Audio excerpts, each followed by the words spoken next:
Do you want to dive into the world of Python? It's such an exciting journey. But wait, do you have some doubts about which software or integrated development environment to use? Let's figure it out together. Hello, everyone. Welcome back to the CodexNest. Today, we're diving deep into the world of Python programming, and I'm here to guide you through it. We're going to discover which IDE is the best for beginners.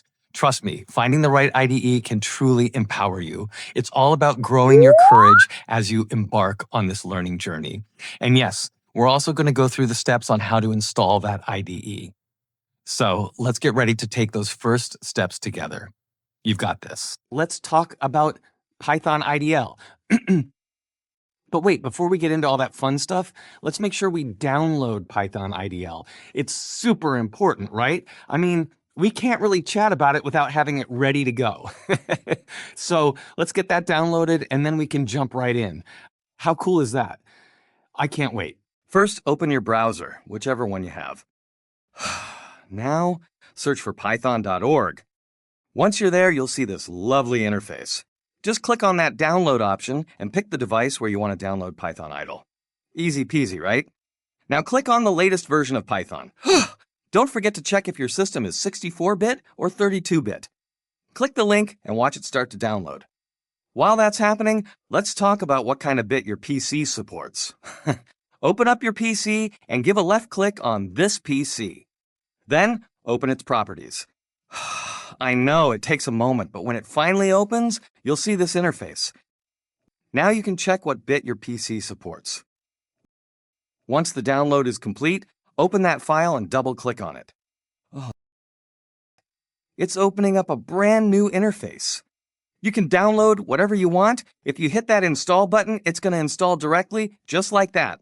But, if you're feeling adventurous, you can choose the Customize installation. You can download the Python module package with it. How cool is that? And guess what? You can even create a shortcut on your desktop. So many options. Plus, you can change your file location. And now it's starting to install on your device. Isn't that just fantastic? I mean, what a relief. I feel great about this. Once you've got that setup going, just head back, click on the search bar, and search for idle. Click on that option, and then, whoosh, you open it up. After that, you can start writing your code. Now, Python IDL has two modes, right? There's the interactive mode, where you can only write those short and simple codes. But if you're feeling adventurous and want to tackle something more challenging, well, that's where script mode comes in. You can pop that open using Control+N. And then, my friend, it's time to write that long-form code. It's honestly the best IDE for Python beginners. Schools even use this software to teach Python. Let me tell you, dealing with Python IDL can really be a hassle sometimes. I mean, you save after writing, and then bam! It opens a new file every time. How are you supposed to manage that? It's like juggling flaming torches. But hey, don't worry. I've got a solution that's just golden. Enter Jupyter Notebook. Now, I know it has a bit of a tricky installation process, but trust me, once you're in, it's so easy to use. You'll feel like a pro in no time. Just make sure to download Anaconda first, and you'll be all set. Before we install Anaconda, don't forget to like, share, and subscribe. Now, let's download Anaconda. Open any browser you prefer and search for Anaconda Download. You'll see this interface. Click on Download Anaconda Distribution. Once you're on this page, click Get Started and sign in. After signing in, you'll find yourself on another page where you can download the distribution installer for your device. Once the download is complete, open the file and double-click on it. Wait for Anaconda to open, and you'll be greeted by the welcome page. Click Next, then agree to the license agreement. Click Next again to specify your use purpose, and then Next once more. You can change the file location if you wish. Otherwise, just click Next.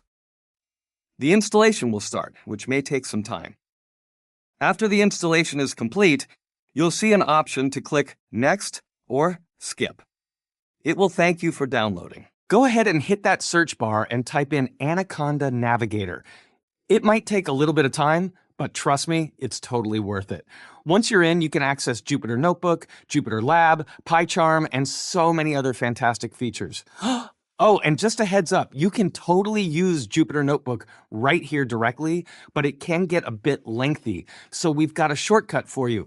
Now, before we jump into that, let's create a new file. How about we name it Tutorial? Sound good? Great.